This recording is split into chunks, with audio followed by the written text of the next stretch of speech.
Hello, everyone. This is Sirisha, and I host the Women, Career, and Life podcast. Just like you, I've traversed varied paths, stumbled a little, picked myself up, and learned a great deal on my journey. Many of us face similar questions, but we don't always get to have a conversation with our friends or peers. In this podcast, you will hear real stories that you can connect with on the challenges of navigating career and life. You must be wondering who I am. In my everyday life, I'm a career woman, a mom, and an avid reader. I'm also a road tripper, amateur gardener, and even a fashionista on some days. Join me and my guests as we have an open and honest discussion on career change, trade-offs, and working across boundaries. You get the idea. It's a perspective you simply may not hear anywhere else. Hello, everyone. Welcome to today's podcast. I have Professor David Smith. He's Associate Professor at Johns Hopkins University in the Carey School of Business. And I came across him and his books when I was looking through LinkedIn, and he talks about allyship and mentorship.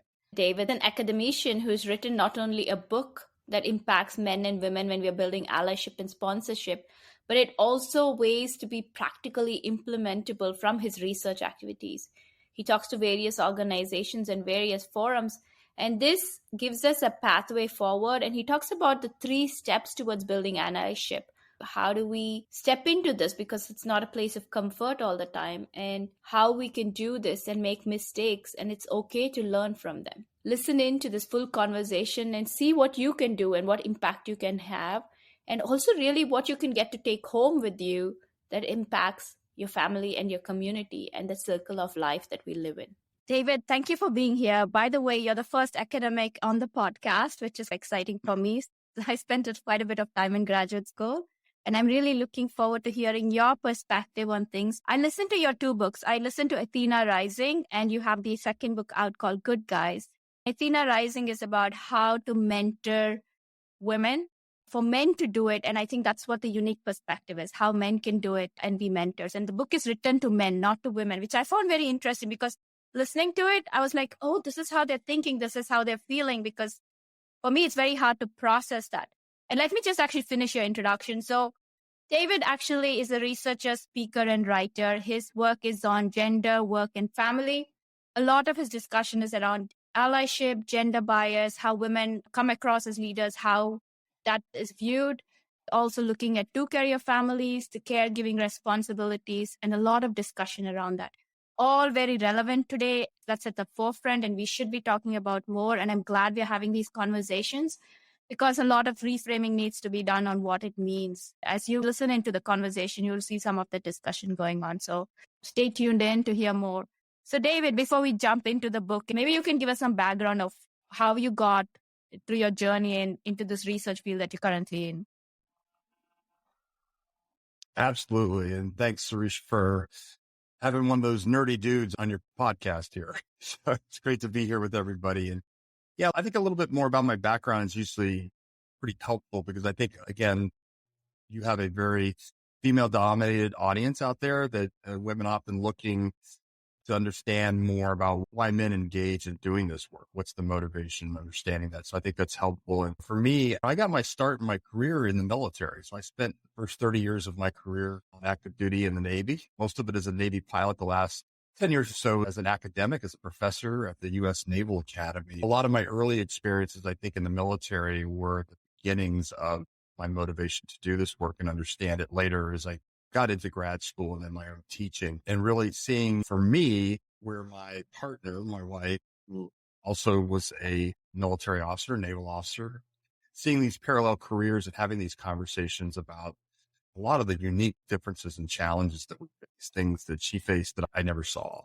personally, I never experienced it. It really opened my eyes to what else was going on around me that I just didn't understand in many ways. And so that was the beginning of it. Grad school certainly had the opportunity to give me the chance to explore it in more depth, in a different lens. Looking at it as a sociologist, I do my research in the area of gender, work, and families, so looking at those intersections. And certainly dual career families gives you that opportunity to look at how, in many industries and professions, they are very gendered in terms of the career paths and how that affects decision-making, both for families, individuals, and for the organization.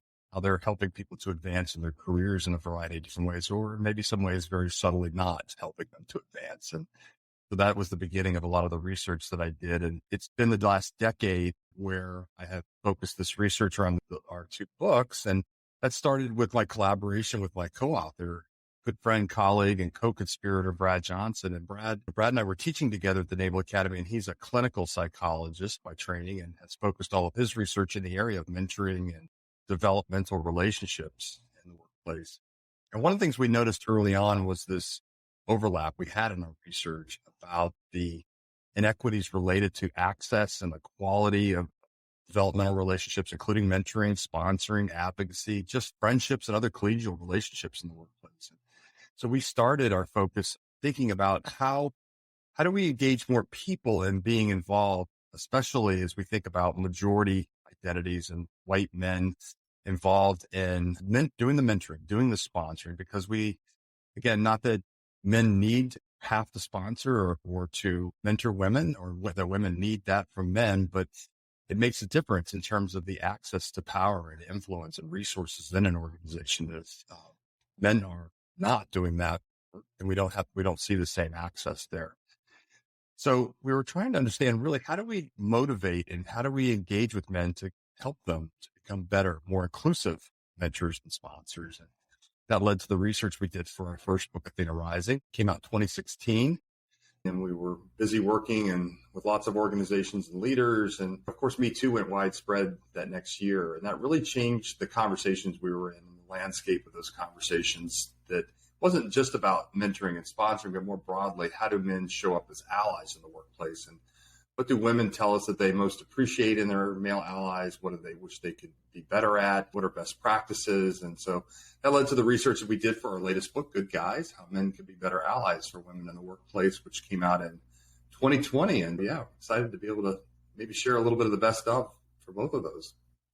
Actually, that perfectly segues to my next question. You're right in that it's not necessarily men have to be mentors, but it definitely helps with the landscape, especially based on the industry and tech sector and finance. There are certain aspects which are more heavily male dominated. What can men do to become mentors? What should they be looking at?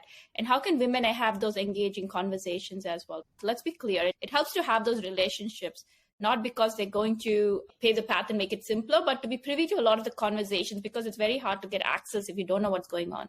Yeah, and it's helpful to understand what a little bit of the research evidence shows us about mentoring and mentoring across difference, so more inclusive mentoring. And that I think most people understand that when we look for a mentor or sponsor, we tend to gravitate toward people who look like us or maybe have similar experiences as we do, which is good. There's relatability that's really important for mentoring and that connection.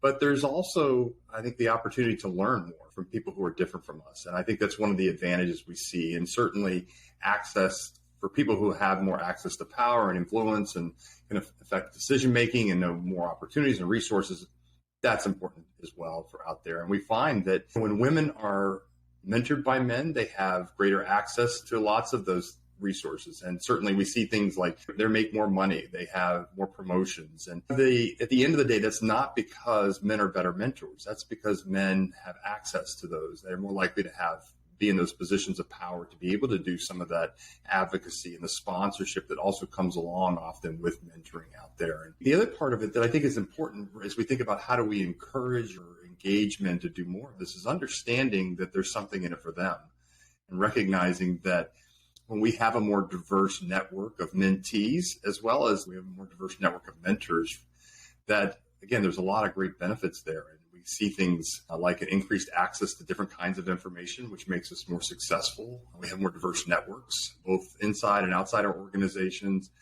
And I think for men especially, I think this is great because we see this enhanced interpersonal skills. So more empathy, better emotional intelligence, better communication skills, all things that make you better leaders. But at the end of the day, those are interpersonal and you get to take those home with you. So it also affects relationships at home, and it makes us better partners and better parents. And so a lot of great benefits that go along with this. But I think the $1 million question is, so why don't they?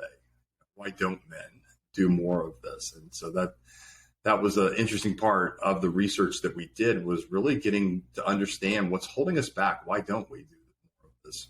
And why is that we don't do more of this? Yeah, when we did this research, we found there were so many reasons why men didn't engage and do more inclusive mentoring. And we call this the reluctant male syndrome. And we were joking a little bit about it, but in truth, there were so many reasons. I think it was helpful to understand them so that we could overcome them. And it was things like, no surprise, unconscious bias or implicit perceptions, that if we don't see someone as being a great investment of our time and energy, if we don't see them as being great leader material, that we're probably going to hold back. We're not going to see them as somebody that I want to mentor or sponsor. And certainly there's some of those implicit perceptions there. And certainly men also had many anxieties about being in relationships with women and feeling really comfortable with women that I've grown up with, maybe their family, and they understand what those relationships were, but they felt like maybe they didn't have a social script. We call these man scripts of how do I interact with, have this close mentoring relationship at work with a woman? What's that all about? And again, when we have anxiety, we tend to avoid it, right? That's the natural reaction for anybody if you're anxious about something. And the solution to this is actually, it's more of it. We need more interactions, right? To overcome anxiety, we need exposure therapy. If Brad were here, he would tell you about that. That in clinical psychology, they use exposure therapy, more interactions, more coffee, more tea, more opportunities to interact and really to get to know somebody. And I think that's the key. That as we begin to get to know someone, we tend to like them more and we want to interact with them more. And then that leads to more developmental aspects of the relationship. So again, the solution here tends to be more of it, not less. It sounds like every other skill we learn. If I was learning an instrument, resonates with me or my kids' experience because it's challenging. But once you get good at it, then you enjoy it. But you have to get over that hump. And I think some of it is that. Some of it is the discomfort, I think, being in that space. It's not something you have explored before. So how do you make it comfortable for you to have that dialogue? And in some ways, you're using your social capital. And I think everyone, be it male or female, is trying to see where is that social capital and that time being used and how do they want to use it and whether they can enable that person's growth, but also implicitly their own because they are expending it at the same time. Yeah, absolutely. And what's interesting about from mentoring relationships specifically and sponsoring as well, that we tend to enjoy, most people would prefer to organically grow those relationships. In other words, I don't want to have Match.com matching me up with somebody. And, I don't know if I'm going to connect with them in a way that's useful. I don't know if they're going to connect with me in that way. And so we like to have those just very grassroots, organic connections in terms of doing that. But the challenge here is that if we leave it that way in those, again, very informal relationships and how we connect with people, that it tends to be the underrepresented groups in our organization that don't get the same access. They don't get the same quality of mentoring. They're not in the same networks as the majority in the group. And that, again, majority out there tends to be the white men in that case. And so having a formal program, again, many people don't like it because they don't want to feel like they're being matched up with somebody, but a formal program helps to overcome that. If it's a forcing function and making sure that we're recognizing all the top talent, regardless of, again, who they are and what they look like or where they work, and recognizing all of it and making sure that we're providing the same equal access to those kind of resources that everybody else is getting. And in some ways, it also helps, in this case, men from a cross-gender perspective, it helps men to overcome some of that anxiety too, because now they're not worried about perceptions. We didn't talk about this as part of the reluctance, but sometimes perceptions, people are concerned about what people talk. What will they say if I'm suddenly mentoring a junior woman? And the fact that you can point to a go, it's part of this mentoring program we have in our company. Everybody's, okay, they understand. And so we get past some of those perceptual issues and helps to overcome some of the anxiety as well. I agree with the organic because it makes you feel more comfortable. But I think where you end up feeding the organic relationships are very much in similar forums that you're already exposed to. So it doesn't give you that pathway to access that you've been talking about. I know you have your second book out about a year ago called Good Guys. And you're talking about allyship there. And there's a lot of conversation around allyship as well. Because mentoring is one space, right? It gives you sort of advocacy, a path forward. But allyship is everywhere. It's in meetings. It's everybody around you, be it men or women, speaking up, supporting you. You've probably seen this or heard this in research. Very often women feel unheard because they may say something in a meeting and someone else repeats the same thing and suddenly it is, okay, I'm going to use your name and say, this is David's idea. What happened to the first person who said it? So that's an instance where I think allyship comes up. Either David or someone else can speak up and say, yes, I did. And Smita or Sandy had that first idea. So let's acknowledge that. So there is ways to speak up. It's not just that, but in so many forums. So how do people first recognize that allyship is needed? First event, it has to cross in front of your eyes for you to realize, oh, there is something different. You may not be privy to it, or something you may not notice. And secondly, how do you take action and be intentional about it and encourage others to do it as well? It's not just a one person thing. It needs to be a whole bunch of people doing it together that really brings about change. Yeah, and I think having an understanding of what allyship really is, because for some people it's a new term that maybe they don't understand what exactly it is in very actionable terms. And I think the other thing is that some people have different ideas about what allyship is. And so when we talk about it in our book, we're really talking about kind of three specific functional areas. And again, we tend to operationalize all of this into action. And the first is, we can think about allyship as interpersonal. And this is, how do I individually show up? And so for men, how would I individually show up, hold myself accountable? And again, accountability is key throughout every part of allyship. Hold myself accountable for the way I show up in the workplace, the kinds of relationships I have with my female colleagues. Am I collegial? Am I supportive? Am I collaborative? Do I support equity and fairness initiatives, programs that are out there in the workplace? And this is really the easy part of allyship, because it's just you putting yourself out there and really just you worrying about yourself. So the easy part. The hard part gets into that public part that you were talking about. Public allyship is now not just holding myself accountable, but now I have to hold others accountable. And so this gets to disruption, right? So when I hear something, see something that's biased or is discriminating or unfair, or inequitable in some way, then I have to say something. I have to step in and do something. I can't wait for somebody else to say, oh, I'll just do it some other time. We also have to do the advocacy part of this. This is being a great raving fan, public advocate for people who don't look like me, and to talk about them when they're not in the room, and do that in a way that, right, is helpful in providing stretch opportunities and assignments and those promotion opportunities for everyone, and doing that in an equitable manner. And that, again, can be uncomfortable, both of these sides. So many men told us that this is where they felt like they were really putting some skin in the game. They were accepting maybe a little bit of risk in some way. They could feel it when they were doing it, putting themselves out there, a little uncomfortable, or maybe very uncomfortable in some cases. But then eventually we've got to get to the final step, and that is thinking about systemic change in the workplace. Systemic allyship is thinking about in the organization, and it could be at the team level too, but really, as I understand through awareness how bias begins to operate in an everyday practice to create an inequity. So, for example, how different biases might create a wage gap in my organization, or might create a lack of representation in senior leadership positions in the organization. Now, as I understand those practices and how that works, now I have an obligation to change it, to make it more equitable for everyone, so everybody can thrive and we can create the kind of parity and equity that we're looking for in our organization. And that is really what we're trying to shoot for, because that is the sustainable change. That is the change that where we can move on to something else, hopefully, at that point, and start to tackle a different issue in the organization. But for example, with pay equity, we often find organizations today are doing a lot of pay equity audits, which are popular, and those are useful in trying to level the playing field when there are inequities around pay. But it's a one-time, right? When we do that and we correct things and we level the playing field around pay, it does it for that one moment. And if we don't change the practices that created those inequities, it'll be back in 2 or 3 years. So it requires us to continually go back and do equity audits, which are okay periodically. But if you change the practices that were causing it, then we have, I think, a little more evidence now that it's probably not going to come back in the same way that it did before. So really, from an allyship perspective, we're looking at all three of these levels.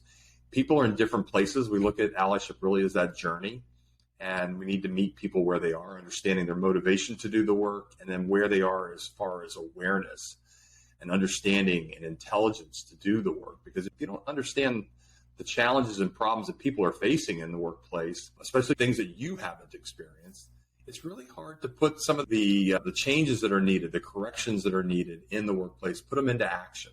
And that's what requires the collaboration part. Right? That's why we as men, as allies, we can't be doing this in a silo. This is not about getting together in a closed off room and deciding that, oh, this is how we're going to fix things for women, or how we're going to fix women.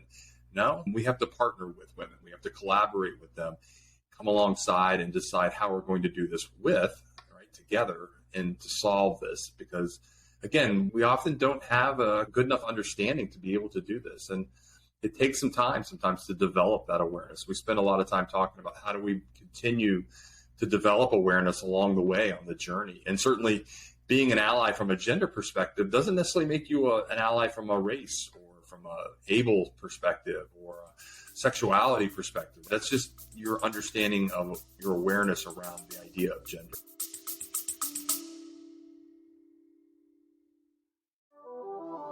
Don't forget to subscribe to my Substack newsletter. The links are in the show notes. If you're looking to partner with me for keynote speaking on women leadership, financial independence, or graduate school and beyond, check out my website and reach out to me. Stay tuned in and listen to the rest of the podcast. Thanks for listening.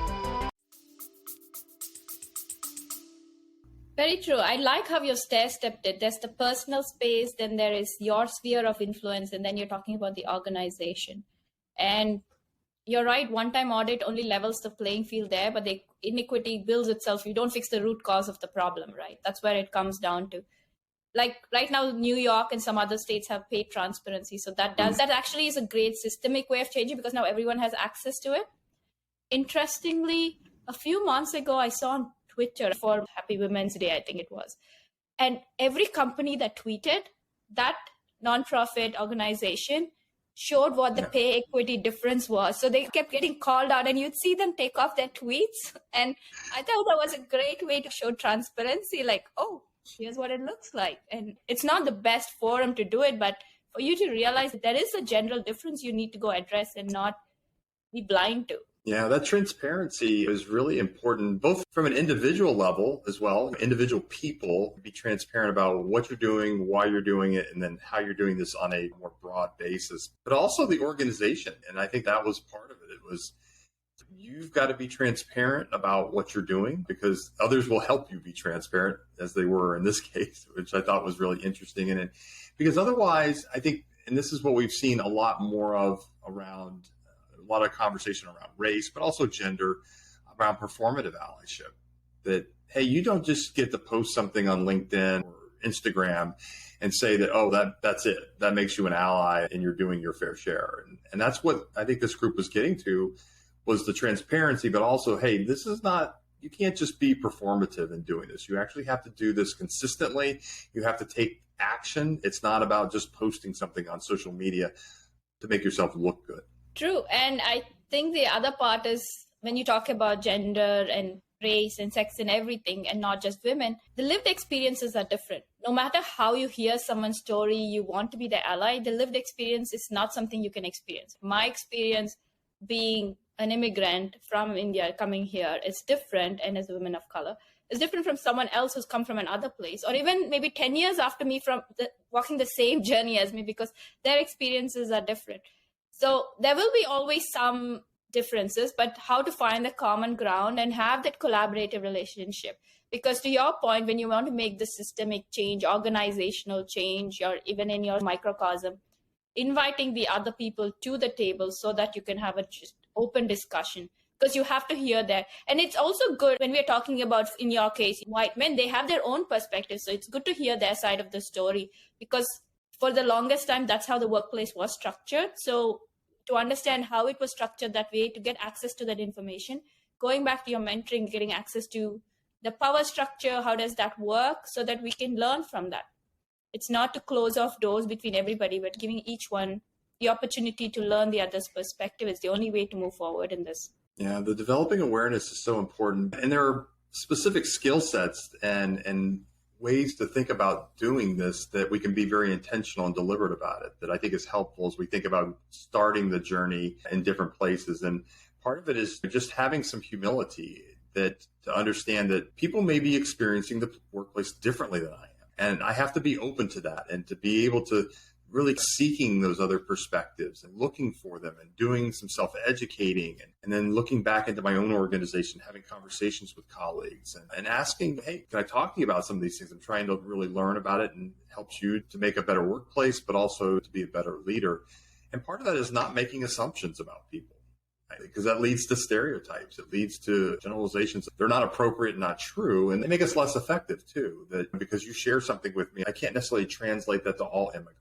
I can't translate to everybody in your generation. I need to go collect other data points. I need to keep an open mind as somebody else is sharing their experiences with me that it may be different. And one of the places we see this, and I'm sure you've seen this as well, and many of your listeners too, that I can't generalize one woman's experiences to every woman. And certainly that was really obvious in our research. We looked at the intersection of race and gender, so women of color, very different experiences often. And we see that in the research, very different experiences than maybe their white female colleagues. And so there's an allyship component even within gender, right? So within for women of how white women can be really great allies for women of color and that. And so again, I think there's more to it. People want to have quick, easy answers often, and maybe there's not really an easy answer here. It's work. It's work to be really good at this. And again, I think that we have to be more deliberate about doing that work every day. And I think you bring up a very good thing. When you're the one and the only or the first person who's different from the norms that someone encounters, first of all, there is the stereotypical assumption that can be what they represent.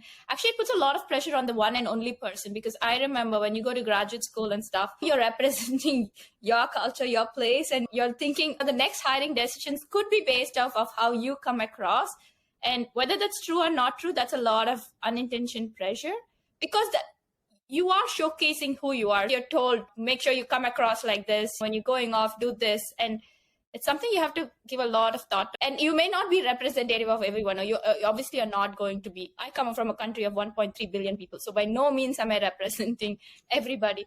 So you have to get more data points. I think going back to being a researcher, you need more data points. You can start with that conversation, and most people are willing to have an in-depth conversation if you come from a perspective of wanting to learn and wanting to educate yourself and not come with assumptions. Even for me, when I am having conversations about the Me Too movement, when we're talking about Black Lives Matter and stuff, and I'm having those with friends and other colleagues, it is to learn from their own experiences, because I may be a woman of color, but by no means is my experience anything like that, because I didn't grow up here.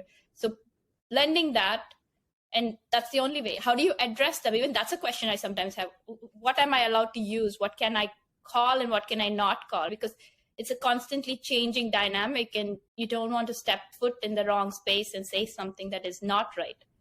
Yeah, that's such a great point. And it gets to this idea that I think that is challenging from an allyship perspective, that we're often concerned and worried and fearful even about making mistakes. And it's like the worst sin you can make as a human being is to be wrong. It might offend somebody. And so that holds people back. And we need to understand that as well. But from an allyship perspective, I think from an actionable. And so if I see something, so from a disruption perspective, if I see something happening that I clearly have learned is not right and it's biased or discriminatory in some way, then I think we can be more sure in ourselves, more confident that we're stepping in. We may not quite get it exactly right in how we handle it, because again, there's a lot of technique and different contexts and situations and how to handle it. But the fact that we stepped in to do something, right? We're proactive. And this is what we need, is more people being proactive when they see these things happening. And yeah, we're going to make mistakes along the way. We're not going to get it quite right. And that's where it's critical that from an awareness perspective as well, that we work together, all of us as allies, to give each other feedback. So when it doesn't, I know what you meant to do there, what you were trying to accomplish, but it didn't land the right way. And here's why. And I need that. So if I was in a meeting today and I said something that was offensive maybe to women in the room, and you were able to come up to me afterwards and go, hey, Dave, today when you said this and all the women rolled their eyes in the room, here's why. It's, oh my God, wow, thank you. You just, again, sharing that information, that feedback, right, is critical. But the challenge there, and I think why from a gender perspective, again, that a lot of times women don't want to give men feedback, is because they've learned the hard way that they're going to get it turned back around on them. They're going to get gaslit that, oh, you're just being too sensitive, or that's not what you really meant, or I was just kidding. And all of these gaslighting phrases that come out, and as opposed to me saying, oh, wow, thanks. I had no idea. Could we have a conversation about this later? I'd like to learn more about this and become better at it. Or this is something that I'm working on, and I really appreciate the feedback. But finding a way to show that you care and you value and you want more of it, but not less of it. Because too often people, when they get this great feedback, it's not received in a way that, again, I think people want to come back and give them more feedback, which is what we need as allies. We need to be able to do that. So understanding the imperfection out there is part of being an ally, that we're not going to get it right, accepting that and having the humility that I can accept the feedback when I don't get it right. Yeah, and showcasing it. If I were to come and tell you something, or if someone were to come and tell me something that I didn't do, for me to acknowledge it either to the person who had possibly offended the most, or even in that public forum the next time saying, hey, I did say this the last time, but this is where I realized there was a gap. Because in some ways, when you acknowledge that, and I know it's very hard in a corporate setting to do that, because you have to come across as being vulnerable at some time, and that is a challenge. But that might actually be what they call being emotionally connected and really building your leadership strength, because that is when people come to trust you. And in this time, that is what a lot of leaders need, is trust. It's not just about driving the metrics and stuff, because then people are willing to put more ideas. You're likely to get more diversity of thought, more diversity of experiences that they want to help the organization grow, because that is what gels it, right? All research shows that diversity of thought really pays off, even if you were to look at the numbers in revenue generating terms. And being able to show up in that space and have that conversation, it is a lot of, what's the right word? It takes a lot of emotional courage for someone to come and tell someone that they didn't do something right or that they had to correct. And it depends on in your hierarchy, where you are in the hierarchy to have that conversation. That makes it even more challenging. And the higher up you are, and someone who is not at that level coming to tell you that you need to change this, or maybe this is what you need to look to. Yeah, and I think that's really powerful to think about the notion that, back to the connection you were talking about, that leadership, working together is all about connection in the workplace, and having that emotional, affective bond is really important. It builds the trust that we're looking for with people. So people are not just a number, they're not just an employee, they're not just a worker producing a product or delivering a service, they're a person. And we have to develop that connection and that trust for leaders. And I think that's one of the things that is lost sometimes from a leadership perspective, and traditional notions of what leadership is, and maybe the older versions, the 20th century versions of leadership, where it was much more hierarchical, it was more about power, it was directive in nature. But we know today from the research, that's not what makes leaders and companies successful today. Organizations are more successful. They're more likely to get to those senior leadership positions when you have things like humility and vulnerability and empathy. How do we train, or how do we educate? How do we give people that kind of experience and role model that for them? Yeah, and I think for the first time, the workplace has so many different generations in it, because with technology, the generational differences are quite more stark than they were before, maybe 20 years ago. So being able to connect with all of them is very important. In the past, probably, and maybe I'm generalizing here, promotions instead happened in a certain way. There was a cadence to it.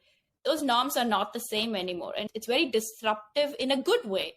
And so you have to be able to nuance, to be able to work within that frame. And the old way of doing certain things does not work anymore. And the world has become more connected, more open. Nobody works in isolation. Nobody in any country works in a team within themselves. They're all globally connected. So you have colleagues from everywhere, or clients or customers from across the globe.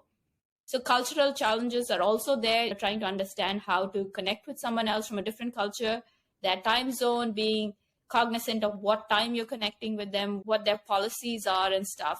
So there's so many ways allyship builds. It's not just within your space, but within your customers, clients, your suppliers, because it's all about relationship. Everyone is going to crisscross and move. There's a lot of movement across corporate world. So they're going to end up in some other space where you're going to end up meeting them again. And it's just the right thing to do. Absolutely. Yeah. We talk about it in the book, Good Guys. We'll talk about GQ, or gender intelligence, right? How men and women, we need to understand that. And just to be clear with the audience out there, we need to expand this conversation beyond just the binary as well. And we have to, that's part of gender intelligence too. But you could broaden that out more. I think more broadly, we like to talk about cultural intelligence, because it gets to a variety of different aspects. And again, these same skill sets in developing cultural intelligence and cultural awareness works the same exact way. But gender just tends to be one of those ways that we can introduce this, one from a majority perspective, and getting majority men engaged in doing this work in a way that's a little more comfortable for them in some ways. And if we can get it right from a gender perspective,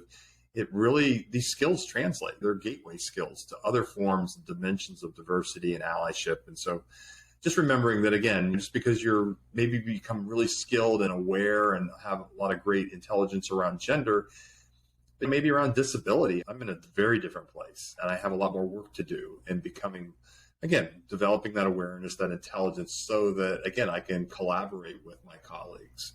So from my perspective, the way I think of it is being curious, being open to asking questions, but being, how do I say, socially acceptable about it, doing it in the right way, not being curious for the sake of being nosy, but really trying to understand so you can put forth your, as much as you can, live their experiences so you can advocate for it and build that allyship. So what would be, like, if you had to say 2 or 3 things that either an organization or a person would do to get me started on the journey, what would that be? One of the keys, I think, that overlaps in a lot of different ways is just really, one, first understanding your own personal motivation. So each person has maybe a little different motivation for why. What's your why? If somebody asks you, why are you suddenly interested? Why are you asking me about this? So I can give context around that. So it's not so awkward when I can tell you my story about why this is important to me. And again, people have lots of motivations and they have lots of whys about this. And it might be a connection, as I told you at the very beginning. It might be a personal connection. It might be a family member. It might be a colleague, somebody who shared an experience with you and you were just like, wow, that is just not right. I just wasn't aware of these kinds of things happening, so I've got to learn more. And it motivates behavior. Getting in touch with that sense of fairness and justice people have really is motivational. Other people are more about back to the performance or the business case you were talking about. And again, understanding, as you become more aware and understanding of the evidence around, as I build diversity and inclusion and equity in my organization, about the business case around it, why it's helpful for my business, why it increases the performance of my team, why it helps me be a better leader. And again, that gets to that idea that some people just want to, it's part of their leadership brand. It's just who I am as a leader. And so I want to be better at this in that way. And of course, there's the moral case to this as well. And that's you hear people say, what's the right thing to do? And agreed, there's a moral underlining throughout all of this that I think shouldn't get lost. But people are in different places and you need to understand your why. Can you share a quick personal story? And we work with senior leaders to do this because often they're a little uncomfortable maybe in talking about diversity, or they're uncomfortable talking about gender or race. And so we'll start with a story, start with a connection to this that you can personally share, develops and demonstrates that authenticity, maybe a little bit of vulnerability that you have around this, and then connect it right back into the business. Take your personal narrative and then connect it back into the business of why it's important within my business. Because that's going to help everybody else who works with you to see this and why they should think it's important too. So we're trying to bring everybody else along the way.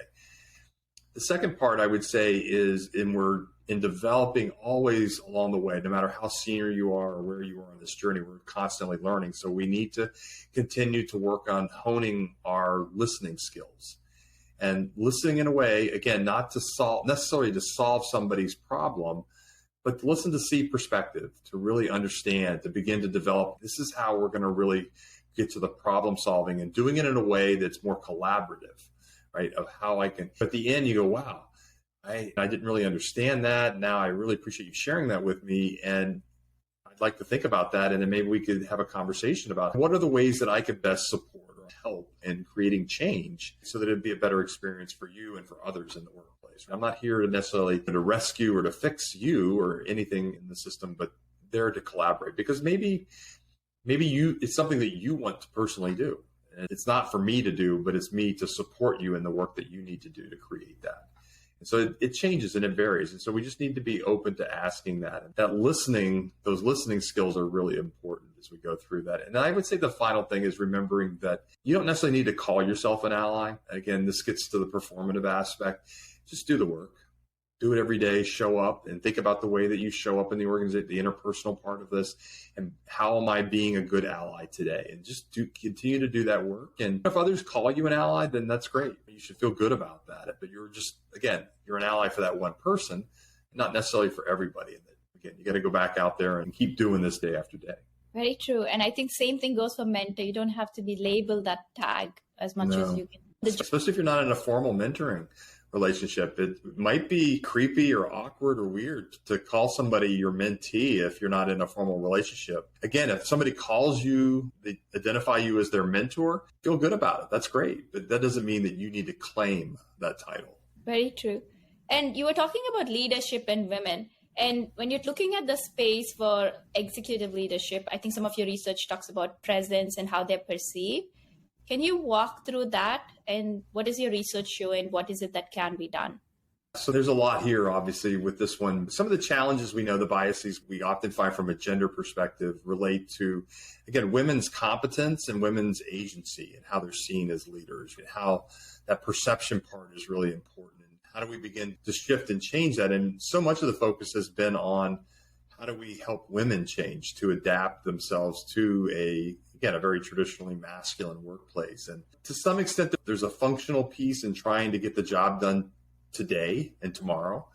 But I also like to think about it from a more longer term perspective of what we really need to do is change the system a little bit and how we're perceiving it. And maybe there's some education that needs to happen. So for example, from a performance evaluation perspective, we know that subjective performance evaluations are loaded with bias and ways that create inequities. And so how can we train people who are writing performance evaluations, performance reviews, to recognize when there is bias involved in there? And how do we, again, remove that bias so we can level the playing field? And so there are interventions in place. I think that finding within the subjective language of how we evaluate each other is really important.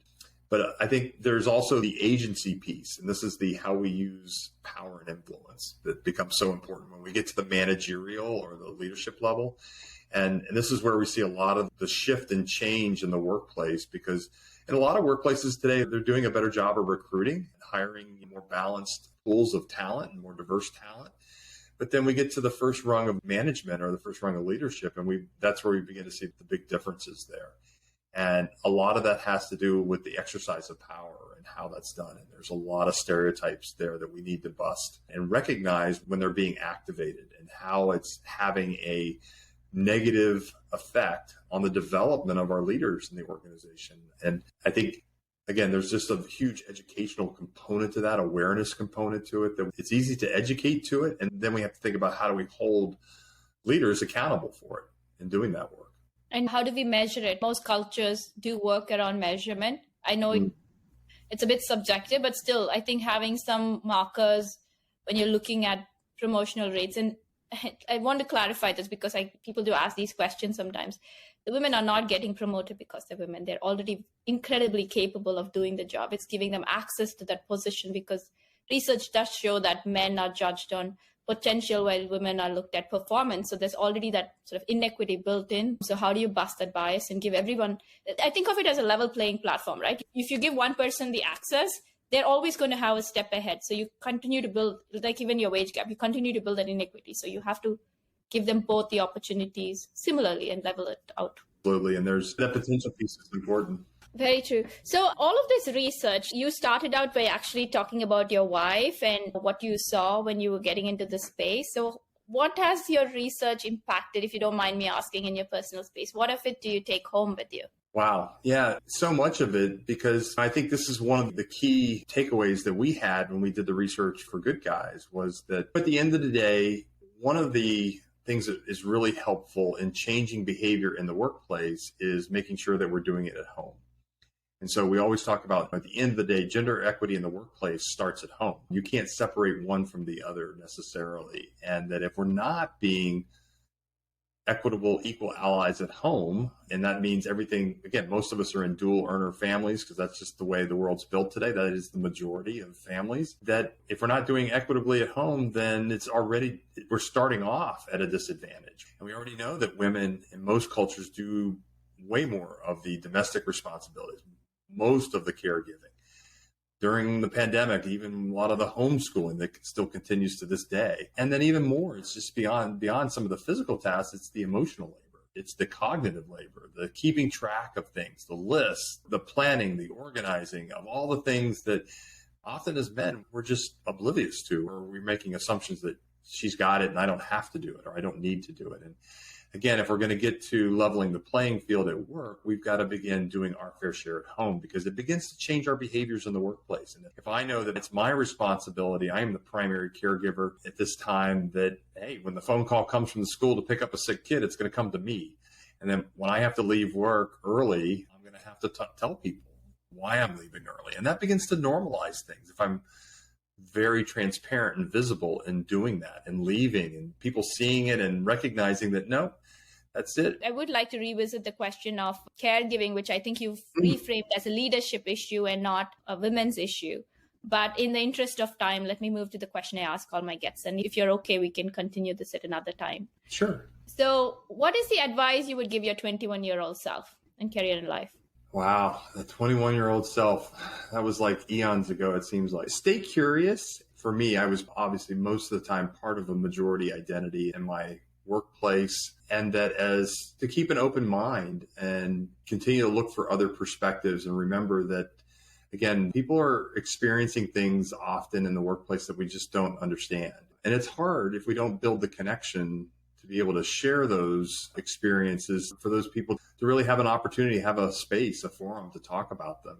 And I remember experiencing that myself. There weren't as many dual career families, in my line of work and when I started. And I was having a hard time finding somebody to connect and really understand, because most of the people that I worked with weren't in that situation and didn't understand the challenges that we were facing. And so it was hard sometimes to find people who could really empathize and maybe even mentor me in some ways, to give me the guidance and give me ideas about ways that we could combine, again, our careers and our family goals in the same way that still supported our career goals. I can imagine, especially when you had kids in caregiving or you had to go home at a certain time, it's challenging. On the flip side, it's interesting because I have colleagues who you don't have families or single, and we have to be careful that we don't reframe the conversation for them, because people expect them sometimes to stay later and work, and they have their own other interests that they're pursuing. So be open-minded and don't stereotype anything. And I think that's what you're trying to say. Absolutely. Yeah. Like you said, with single people, they have caregiving responsibilities. People make assumptions that they don't, but they do. And again, they have other things that they need that may be different, but they still have needs and desires. And certainly there's responsibilities in caregiving as well. Very true. And what is the one word you would use to describe yourself? Wow. I would say humility. And I think that's two-sided. I do like to keep an open mind and not make assumptions. And that's one of those things that I try to live every day.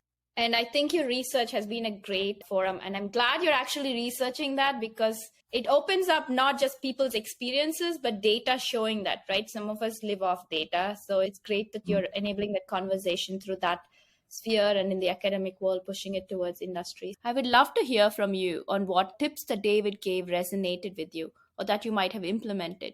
So send me your allyship story, your mentorship experiences. Let me know. If you're okay with me sharing online on the podcast, you can email me at womencareerandlife@gmail.com, and we can continue this conversation by answering Q&As and giving that feedback on the podcast. David, thank you so much for being here. If you want to share your social media handles, that way people can connect with you and learn more as well. And so you can find more about the work that Brad and I are doing on our website at Workplace Allies. That's all one word, workplaceallies.com. And all of my social media on LinkedIn, mostly on LinkedIn and Twitter, you can find me at David G. Smith, PhD. And I know you're having great conversations on LinkedIn, because I see a lot of what you're writing and commenting on. And I recommend people to go and read your books, because they're written really well. So thank you so much for being here. And I've really enjoyed today's conversation. Thank you. I hope you enjoyed today's episode. Tune in every other Wednesday to catch the next episode. If you think a friend may benefit from this, please share this podcast with them. Please like, subscribe, and leave us a review on your favorite podcast platform. I would love to hear from you about your stories and your journey. You can reach me on Instagram or Gmail at Women, Career and Life. Until next time, this is Sirisha signing off. Remember, there are infinite possibilities to drive change in career and life. Which will you choose to make a reality today?